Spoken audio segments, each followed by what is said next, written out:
नमस्कार जय जगन्नाथ आम चैनल को आपण मानकु बहुत बहुत स्वागत। सांग माने ए वर्ष मार्च 14 तारिख रे पालन हेब पवित्र दोल पूर्णिमा जहाँकि आम हिंदू धर्म रे अनेक महत्व रखे। सांग माने एही दिन चंद्रग्रहण मध्य लागू अछि। एहा एक पूर्ण चंद्रग्रहण हेब किंतु जेहेतु एहा भारत एवं ओडिशा रे दृश्यमान हेउनाही तेणु एही दिन हांडी छाड़ पाक त्याग एवं देवनीति को निषेध कराजिब नाही। तेणु आपण धूमधाम रे दोल पूर्णिमा को पालन करि पारिबे। एही दिन आम पाई अनेक गुरुत्वपूर्ण अटे। एही पवित्र दोल पूर्णिमा पाई मो तरफरु समस्तंकु हार्दिक शुभेच्छा एवं शुभकामना। सांग माने एही दोल पूर्णिमा ठारू बदली जीव एही 5 गोटी राशिर भाग्य। एमानंकर भाग्य उदय हेबाकु जाउछि। प्रभु श्री जगन्नाथंक कृपारु एही राशि मानंकर समस्त समस्या दूर हेबाकु जाउछि। एमानंकर अचानक भावरे धन प्राप्तिर जोग रहिअछि। एमानंकर दुखर दिन एबेठारु शेष हेबाकु जाउछि। एही पवित्र दोल पूर्णिमा ठारू एही 5 गोटी राशि कोटिपति हेबाकु जाउछंती। ज्योतिष शास्त्र अनुसारे एही 6 गोटी राशि पाई भाग्य खोलिबाकु जाउछि। जेउ माने धनवान हेबे एवं पवित्र दोल पूर्णिमा ठारू ग्रह मानंकर गोचर स्थिति किछि एपरि बदलिबाकु जाउछि जहार प्रभाव रे एही राशि गुड़िक धनवान हेबाकु जाउछंती। सांग माने एही चंद्रग्रहणटी भारत रे एवं ओडिशा रे दृश्यमान हेब नाही सत किंतु जेहेतु एहा एक महाजागतिक घटना अटे तेणु एहार प्रभाव पृथ्वी रे निश्चय पड़िब एवं एही 5 गोटी राशिंक उपरे एहार प्रभाव पड़िबाकु जाउछि। प्रभु जगन्नाथंक कृपारु आपणकर समय शुभ आरंभ हेउछि। आपण सबु ऋण करजरु मध्य मुक्ति पाइजिबे। आपणकर सबु कष्ट शेष हेब। माँ लक्ष्मींक कृपारु आपणकर अति शीघ्र धन आगमनर मार्ग खोलिजिब। आपणकर व्यापार वाणिज्य रे उन्नति हेब जहाद्वारा आपण आपणक व्यापार रे लाभवान हेबे। आपण निज मनपसंदर चाकिरी पाई पारिबे। आपणक भितरे आकर्षण क्षमतार वृद्धि हेब। आपणकु एबेठारु लोकमाने पसंद करिबे एवं मान सम्मान देबे। आपणक द्वारा करा जाइथिबा समस्त चेष्टा एही दोल पूर्णिमा ठारू सफल हेब। मात्र कौनसी भी कार्य आरंभ करिबा पूर्वरु प्रथमे आपण निजर माता पिता एवं गुरुजन मानकर आशीर्वाद नेई कार्यटिकु आरंभ करंतु। माँ लक्ष्मींक कृपारु आपणंकु अजणा स्रोतरु धन लाभ हेब। परिवार तरफरु आपणंकु खुशी खबर मिलिब। आपणंकु दूर यात्रा करिबार सुजोग मध्य मिलिब। एहा छड़ा कार्य क्षेत्र रे आपणंकर नूतन बंधु सृष्टि हेबे एवं सेही बंधु मानक ठारू आपण अनेक सहयोग पाइबे। कोर्ट कचेरी रे चालिथिबा मामला रे आपण जययुक्त हेबे एवं आपणंकु जागा जमी संबंधी शुभ खबर मध्य मिली पारे। एबे चालंतु जानिनेबा सेही 6 गोटी महाभाग्यशाली राशि गुड़िक विषय रे।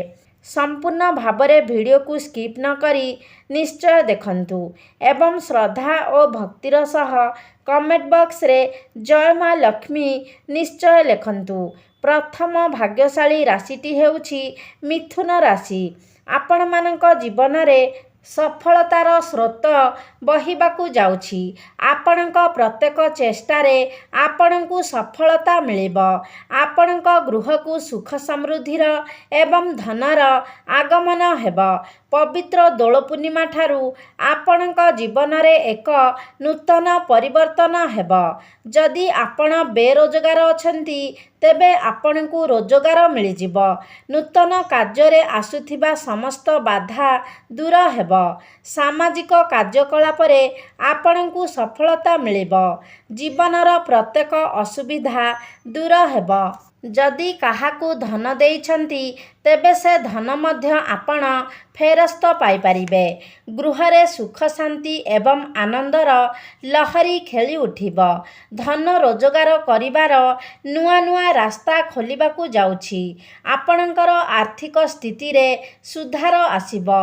ଆପଣଙ୍କର ଆଗାମୀ ସମୟ ସୁଖମୟ ହେବ। ବ୍ୟାପାର ବାଣିଜ୍ୟରେ ଧନ ଲାଭ ହେବାର ସମ୍ଭାବନା ରହିଛି। ଏହି ସମୟରେ ଆପଣଙ୍କର ଯାତ୍ରା ଲାଭଦାୟକ ହେବ। ଆପଣଙ୍କ ଜୀବନରେ ଚାଲିଥିବା ସମସ୍ତ ଦୁଃଖ କଷ୍ଟ ଏବଂ ଯନ୍ତ୍ରଣାର ଅନ୍ତ ହେବ। ଚାକିରି କରୁଥିବା ଲୋକମାନଙ୍କ ପାଇଁ ଦୋଳ ପୂର୍ଣ୍ଣିମା ପରଠାରୁ ସମୟ ଅତ୍ୟନ୍ତ ଶୁଭ ରହିବ। ଏହି ରାଶିର ବ୍ୟକ୍ତିବିଶେଷଙ୍କ ଘରେ ଖୁସିର ବର୍ଷା ହେବ। ଆପଣ ଆପଣଙ୍କର ପ୍ରେମ କ୍ଷେତ୍ରରେ ମଧ୍ୟ ସଫଳ ହେବେ ଏବଂ ବୈବାହିକ ଜୀବନରେ ଯଦି କିଛି ଅସୁବିଧା ଆସୁଛି ତେବେ ତାହା ମଧ୍ୟ ଏହି ଦୋଳ ପୂର୍ଣ୍ଣିମା ପରେ ପରେ ସମାପ୍ତ ହୋଇଯିବ। ଦାମ୍ପତ୍ୟ ଜୀବନ ସୁଖମୟ ହେବ। ଦ୍ୱିତୀୟ ଭାଗ୍ୟଶାଳୀ ରାଶିଟି ହେଉଛି ଧନୁ ରାଶି। ଏହି ରାଶିର ବ୍ୟକ୍ତିବିଶେଷଙ୍କ ଉପରେ ଭଗବାନ ହନୁମାନ ଏବଂ ମାତା ଲକ୍ଷ୍ମୀଙ୍କର କୃପା ବର୍ଷା ହେବ। ଆପଣଙ୍କୁ ଆପଣଙ୍କ ଜୀବନରେ ସଫଳତା ମିଳିବ। ଆପଣଙ୍କୁ ଆର୍ଥିକ ସଙ୍କଟ ଏବଂ ସମସ୍ତ ଋଣ କରଜରୁ ମୁକ୍ତି ମିଳିଯିବ। ଆପଣଙ୍କ ଜୀବନରେ ଏହି ଦୋଳ ପୂର୍ଣ୍ଣିମା ଠାରୁ ପ୍ରତ୍ୟେକ କ୍ଷେତ୍ରରେ ଆପଣ ସଫଳ ହେବେ। ନିଜ ପରିଶ୍ରମର ଫଳ ଆପଣଙ୍କୁ ନିଶ୍ଚୟ ମିଳିବ। ଏହା ସହ ଏକ ନୂତନ ପରିଚୟ ମଧ୍ୟ ସୃଷ୍ଟି କରିବେ। ଆପଣ ମହତ୍ତ୍ୱପୂର୍ଣ୍ଣ କାର୍ଯ୍ୟରେ ନିର୍ଣ୍ଣୟ ନେଇ ସଫଳ ହେବେ। ଆଗାମୀ ସମୟରେ ଆପଣଙ୍କର ଭାଗ୍ୟ ଆପଣଙ୍କ ହିତରେ ଯିବ। ଏହି ଦୋଳ ପୂର୍ଣ୍ଣିମା ଠାରୁ ଆପଣଙ୍କ ଜୀବନରେ ଖୁସିର ବର୍ଷା ହେବ। ଆପଣଙ୍କ ପାଇଁ ଧନ ରୋଜଗାରର ନୂତନ ରାସ୍ତା ଖୋଲିଯିବ। ଅଚାନକ ଭାବରେ ଅଜଣା ସ୍ରୋତରୁ ଆପଣଙ୍କୁ ଧନ ଲାଭ ହେବ। ତୃତୀୟ ଭାଗ୍ୟଶାଳୀ ରାଶିଟି ହେଉଛି କନ୍ୟା ରାଶି। ଆପଣଙ୍କ ଗୃହକୁ ଏହି ଦୋଳ ପୂର୍ଣ୍ଣିମା ଠାରୁ ସୁଖ ସମୃଦ୍ଧି ଏବଂ ଧନର ଆଗମନ ହେବ, ଯାହାଫଳରେ ଆପଣଙ୍କର ସାମାଜିକ ପ୍ରତିଷ୍ଠା ବୃଦ୍ଧି ପାଇବ। ଆପଣଙ୍କର ବ୍ୟାପାର ବାଣିଜ୍ୟ କ୍ଷେତ୍ରରେ ଲାଭ ପାଇବାର ସମ୍ପୂର୍ଣ୍ଣ ସମ୍ଭାବନା ଅଛି। ଯଦି ଆପଣ କୌଣସି କାର୍ଯ୍ୟ କରିବା ପାଇଁ ଚିନ୍ତା କରିଛନ୍ତି ତେବେ ସେ କାର୍ଯ୍ୟ ଆରମ୍ଭ କରି ସେଥିରେ ଆପଣ ସଫଳତା ପାଇବେ। ସେ କାର୍ଯ୍ୟରେ ଆପଣଙ୍କୁ ସଫଳତା ମିଳିବ। ଚାକିରି କ୍ଷେତ୍ରରେ ମଧ୍ୟ ଆପଣଙ୍କୁ ଖୁସିର ଖବର ମିଳିବ। ଧନର ଅପାର ବୃଦ୍ଧି ହେବ ଏବଂ ଚାକିରିରେ ପଦୋନ୍ନତି କିମ୍ବା ବେତନ ବୃଦ୍ଧିର ମଧ୍ୟ ସମ୍ଭାବନା ଅଛି। ପରିବାରରେ ଆପଣଙ୍କର ହସଖୁସିର ମାହୋଲ ଲାଗି ରହିବ ଏବଂ ସମାଜରେ ଆପଣଙ୍କୁ ମାନ ସମ୍ମାନ ମିଳିବ। ଏହା ସହ ବନ୍ଧୁ ଏବଂ ପରିବାର ବର୍ଗଙ୍କର ସହଯୋଗ ଆପଣ ପାଇବେ। ପ୍ରଭୁ ଜଗନ୍ନାଥଙ୍କ ଆଶୀର୍ବାଦରୁ ଏହି ଦୋଳ ପୂର୍ଣ୍ଣିମା ଠାରୁ ଆପଣଙ୍କ ଜୀବନରେ ଚାଲିଥିବା ସମସ୍ତ ସମସ୍ୟାର ଅନ୍ତ ହେବ। ଏହାଛଡ଼ା ସମସ୍ତ ପ୍ରକାରର ଖୁସି ଆପଣଙ୍କ ଜୀବନରେ ପ୍ରାପ୍ତ ହେବ। ଆପଣ ଅତି କଠିନରୁ କଠିନ କାର୍ଯ୍ୟକୁ ସହଜରେ ଶେଷ କରି ଆଗକୁ ଆଗକୁ ବଢ଼ିବେ। ଶ୍ରମିକ ଶ୍ରେଣୀର ଲୋକମାନଙ୍କୁ ଅଜଣା ସ୍ରୋତରୁ ଧନ ଲାଭ ହେବ। ଆପଣଙ୍କ ପରିବାରର ଲୋକମାନଙ୍କ ପାଇଁ ଆପଣ ନୂତନ କିଛି ଜିନିଷ କ୍ରୟ କରିପାରନ୍ତି। ଆପଣଙ୍କ ପରିବାରରେ ଏବେଠାରୁ ଖୁସିର ଲହରୀ ଖେଳି ଉଠିବ। କୌଣସି ଶୁଭ ମାଙ୍ଗଳିକ କାର୍ଯ୍ୟର ଆୟୋଜନ ହୋଇପାରେ। ଆଗାମୀ ସମୟ ଆପଣଙ୍କ ପାଇଁ ଅତ୍ୟନ୍ତ ଶୁଭମୟ ହେବ। ମା ଲକ୍ଷ୍ମୀଙ୍କ ନାମ ନେଇ ଆରମ୍ଭ କରିଥିବା ସମସ୍ତ କାର୍ଯ୍ୟରେ ଆପଣ ସଫଳ ହେବେ। ଚତୁର୍ଥ ଭାଗ୍ୟଶାଳୀ ରାଶିଟି ହେଉଛି ମୀନ ରାଶି।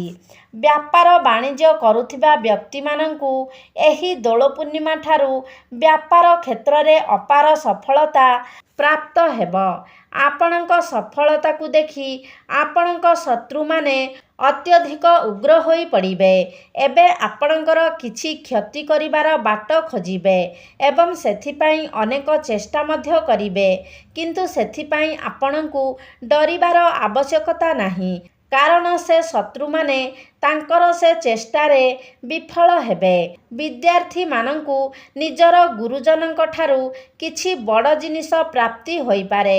ଏହା ସହିତ ବିଦ୍ୟାର୍ଥୀମାନେ ପରୀକ୍ଷାରେ ମଧ୍ୟ ଉତ୍ତୀର୍ଣ୍ଣ ହେବେ। ଘର ପରିବାରରେ ଆପଣଙ୍କୁ ଆପଣଙ୍କର ପତ୍ନୀଙ୍କର ସହଯୋଗ ସବୁଠାରୁ ଅଧିକ ମିଳିବ। ଏହା ବ୍ୟତୀତ ଆପଣ ନିଜ ପରିବାର ଲୋକଙ୍କର ସହଯୋଗ ମଧ୍ୟ ପାଇବେ। ମା ଲକ୍ଷ୍ମୀଙ୍କର କୃପାଦୃଷ୍ଟି ଆପଣଙ୍କ ଉପରେ ରହିବ।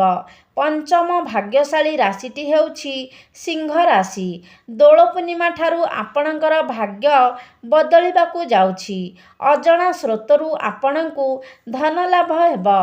ଆପଣ ଦୋଳ ପୂର୍ଣ୍ଣିମା ପରେ ପରେ ଯେଉଁ ବି କାର୍ଯ୍ୟ ଆରମ୍ଭ କରିବେ ସେଥିରେ ସଫଳ ହେବେ। ଭାଗ୍ୟ ଆପଣଙ୍କ ହିତରେ ଯିବ। ଆପଣ ନୂତନ ଜମି କିମ୍ବା ଘର କିଣିପାରନ୍ତି। ବିଦ୍ୟାର୍ଥୀମାନଙ୍କ ପାଇଁ ଶୁଭ ସମୟର ଆରମ୍ଭ ହେବାକୁ ଯାଉଛି। ଆପଣ ପରୀକ୍ଷାରେ ଭଲ ରେଜଲ୍ଟ କରିବେ। ବୈବାହିକ ଜୀବନ ସୁଖମୟ ହେବ। ଘରେ ଖୁସିର ମାହୋଲ ଲାଗି ରହିବ। ସାଙ୍ଗମାନେ, ଏହା ଥିଲା ସେହି 5ଗୋଟି ଭାଗ୍ୟଶାଳୀ ରାଶି ଯେଉଁମାନେ ଦୋଳ ପୂର୍ଣ୍ଣିମା ପରଠାରୁ କୋଟିପତି ହେବାର ମାର୍ଗରେ ଚାଲିବେ ଏବଂ ଧନବାନ ମଧ୍ୟ ହେବେ।